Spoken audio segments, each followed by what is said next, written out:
যারা এই বাংলাদেশকে স্বাধীন করেছেন তারা স্বাধীনভাবে কথা বলবে, সেই স্বপ্ন দেখতাম গত 15 বছর ধরে।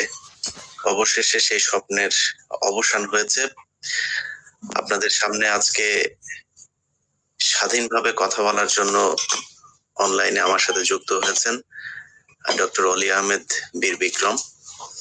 ডক্টর অলি আহমেদ, আপনাকে ধন্যবাদ জানাচ্ছি আমাদের সাথে যুক্ত হওয়ার জন্য। এই বীর মুক্তিযুদ্ধ আমি আজকে আমার যে অনুষ্ঠান সেটার নাম দিয়েছি যে কথা হয়নি বলা। এটার একটা কারণ আছে, সেটা হচ্ছে আমি ওনাকে কিছু জিজ্ঞেস করিনি। আমার মনে হয় যে উনি অনেক কথা আছে যে কথাগুলো এতদিন মন খুলে বলতে পারেন নাই। আমার মনে হয় আজকে আমরা সেই কথাগুলো শুনবো, সেই কথাগুলো ওনার বলার সময় এসেছে। কারণ ওনার মতো বীর মুক্তিযোদ্ধা যারা আছেন, তারা যতদিন আমাদের মাঝে আছেন আমরা ততদিন অন্তত সঠিক ইতিহাসটা জানতে পারবো।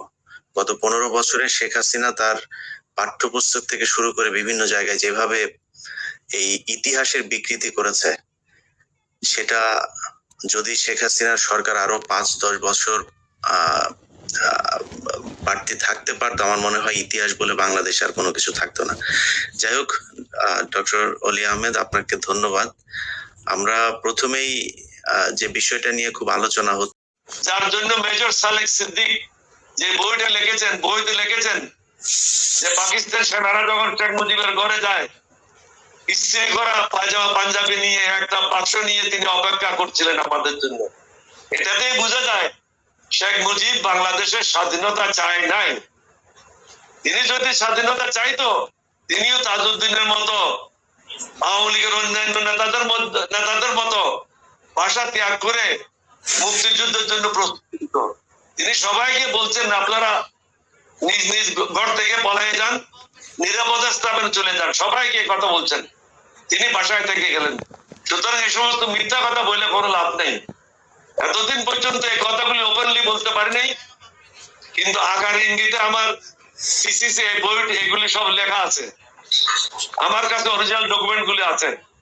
আওয়ামী লীগের যদি কারো সন্দেহ হয় আমার সাথে দেখা করতে পারে, তাদেরকে আমি দেখাবো। বেঈমানির জন্য, মুনাফিকের জন্য অনেক কিছু বলতে পারে। তারা আজকে বাংলাদেশটাকে ধ্বংস করেছে। বাংলাদেশকে যদি তারা ভালোবাসতো, বাংলাদেশের আজকে অবস্থা হতো না। ইলিয়াস হোসেনকে আমেরিকায় চলে যেতে হতো না, অনেকে বিদেশে চলে গেছে। জনাব বীর বিক্রম, আপনারা মেহরবানি বলছেন ছাত্র জনতার বিপ্লবের মাধ্যমে বাংলাদেশ এখন বসবাসের উপযুক্ত হচ্ছে, এখনো হয়েছে।